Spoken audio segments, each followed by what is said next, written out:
Capacity Development Part 3.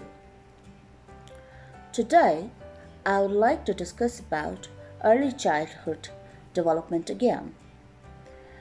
Here, I would discuss some specific terms, and I would like to start from visual and auditory perception. But before that, I will discuss about the development of perceptual skills. Perception is the ability of the brain to give meaning to information sent to it by the five senses. The development of perceptual skills in young learners is extremely important in laying a foundation for all future development and learning. And perception means using the senses to acquire information about the surroundings, environment, or situation. The development of perceptual skills occurs throughout all learning. So, the visual perception is the ability of the brain to make contact and gain information about the outside world through the eye's accurate visual perception enables the learner to read, write, and do mathematics. Visual similarities. This is the ability for children to see the similarities and differences of objects accurately.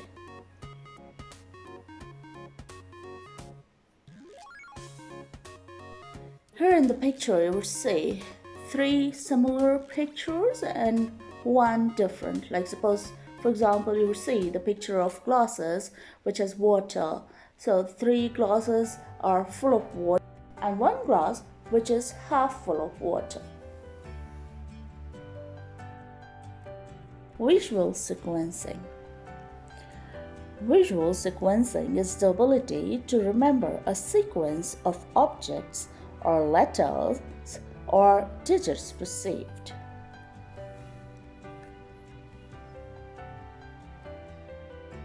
Here in the picture of visual sequencing, you would be able to see that children first they recognize that what is the first picture and after that what comes next and what happens next. So it always goes step by step for them to recognize. Now you can see also like the penguin first made the eyes, then the nose, then the mouth. So it will go like that. Now visual memory. And this is the ability to remember or recall information such as activities, pictures, or words that have been viewed in the past. And short-term visual memory is the ability to recall images that have just been viewed. And here in the picture of visual memory exercise where a child is making another house by visualizing the house. Visual foreground and background discrimination perception is the ability to distinguish objects in the foreground from objects in the background. For example, being to focus attention on a specific object while ignoring all other stimuli. And a child would be able to see what is foreground object or what is background object, and he would easily recognize the objects when we talk about the foreground, the front one, or the back one. Eye-hand coordination. The hands and eyes working together when performing a movement, for example, drawing, writing, or catching a ball, as you can see in the picture as well. Fine motor coordination. This is the use of finer movements of the finger, hand, and wrist muscles, and an important aspect of successful writing. Or in the picture also you can see An example of a scissor and paper. A child is holding a scissor and he's trying to cut the paper. That is like a skill, a fine motor skills development for him to get stronger his fine motor muscles. Another example, holding pencil grip and using building blocks also. Now I will talk about gross motor coordination, and this is a skill necessary as preparation to handwriting. The large muscles are developed through climbing, kicking or throwing balls, swinging arms, drawing, painting, dance, movement, and drama. Form perception. This is the ability to recognize forms, shapes, symbols, letters in the learner's immediate environment, irrespective of size and position, and the ability to distinguish certain qualities of that object, such as form or color, like what is the proximity, what is the similarity, how is the continuity going on, what is the closure, and how about the connectedness. So children, they explore more about it.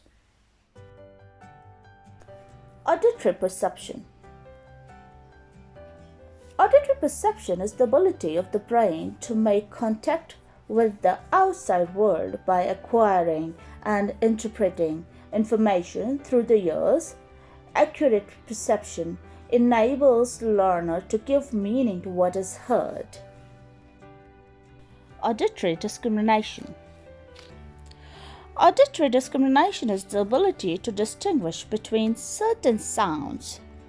For example, here are similarities and differences in sounds, probably like make starts from m, wake start from v. So this would be auditory discrimination exercises for children. Auditory memory. It involves being able to take in information that is presented orally, to process that information, store it in one's mind, and then recall what one has heard. Basically, it involves the skills of attending, listening, processing, storing, and recalling. Children with weak auditory memory may struggle to follow instructions, remember terms and information that have been presented orally, recognize sounds and match them to letters, and understand what they have read. Sequential memory. Visual sequential memory is the ability to remember things seen in sequence. And auditory sequential memory is the ability to remember things heard in sequence. In this picture, you will see the three indications of auditory discrimination.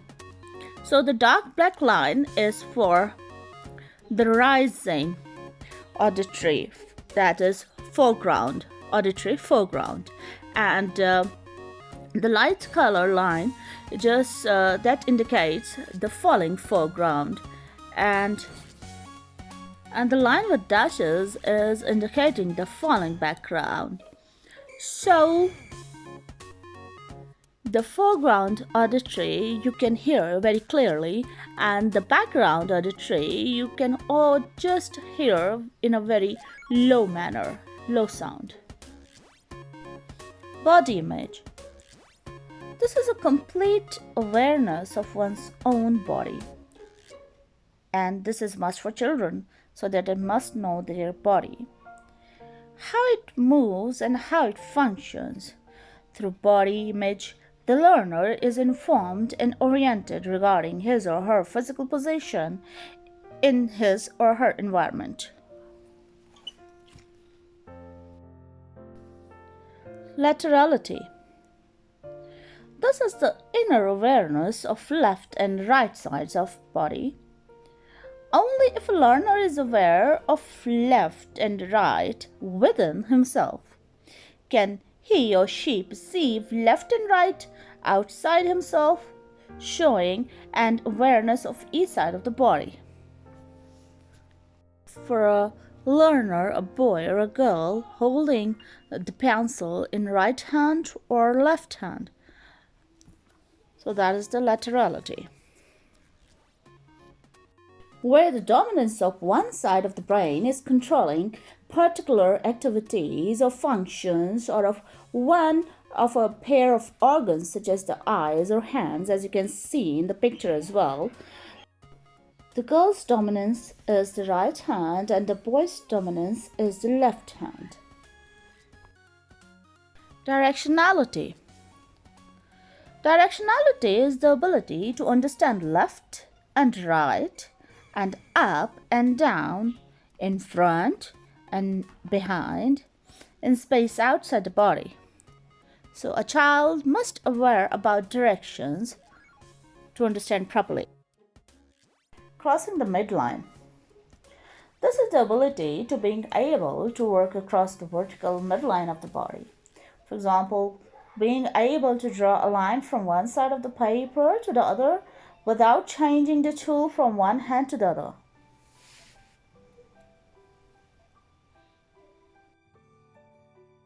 Spatial orientation.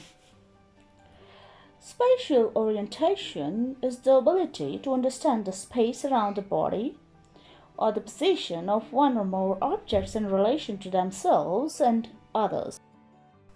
So that's it for now for today's video, and I hope this video would be very much helpful for you for more educational stuff and motivational and good quotes and stories and some more good stuff. Please subscribe to my channel, and thanks for watching.